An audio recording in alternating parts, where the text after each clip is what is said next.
Hello everyone, আসসালামু আলাইকুম। সবাই কেমন আছেন? আশা করি সবাই অনেক ভালো আছেন। আল্লাহর রহমতে আমি অনেকটা ভালো আছি, সুস্থ আছি। আজকে আরেকটা ব্লগ ভিডিও নিয়ে চলে আসলাম। তো সকাল সকালই ঘুম থেকে চলে এসেছিলাম নিজের সবজি ক্ষেতে থেকে কিছুটা শাক তুলে নিব। আজকে এই শাক রান্না করব। তো আমার কাছে খুবই ভালো লাগে দাঁড়া শাকগুলো আমাকে আমার ফুপি তুলে দিচ্ছে। সবজি বাগানটা হচ্ছে আমার ফুপি, সে নিজে অনেক কষ্ট করে পরিশ্রম করে এই সব ফসল বুনেছে। অনেক কিছুই এখানে রয়েছে, ফুলকপি, পাতাকপি, দাঁড়া, পালং শাক।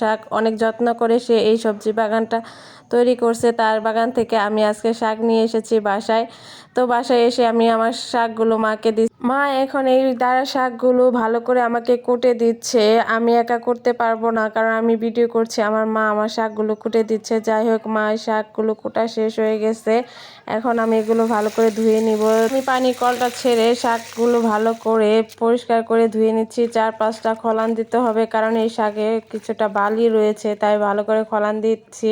তো শাকগুলো ধোয়া শেষ। এখন আমি চুলায় এসে পড়েছি। একটা কড়াই বসিয়ে দিয়ে শাকগুলো দিয়ে দিলাম কড়াইয়ের পর। তারপর একটা ঢাকনা দিয়ে ঢেকে দিলাম এটা সিদ্ধ হওয়ার জন্য।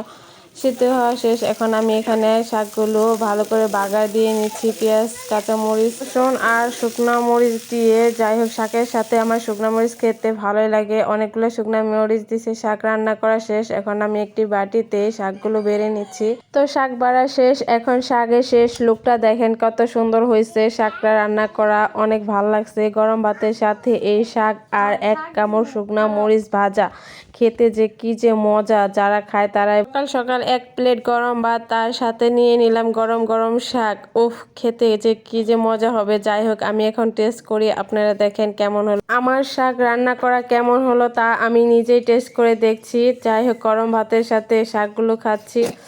ওহ, সেই স্বাদ হয়েছে। গরম ভাতের সাথে যে কোনো শাকই অনেক মজা লাগে। আর আমার শাক সবজি খুব বেশি ভাল লাগে, আর তার সাথে শুকনো মরিচ খুবই মজা লাগতেছে খেতে। যাই হোক, আমি খেতে থাকি, আপনারা ভালো থাকেন।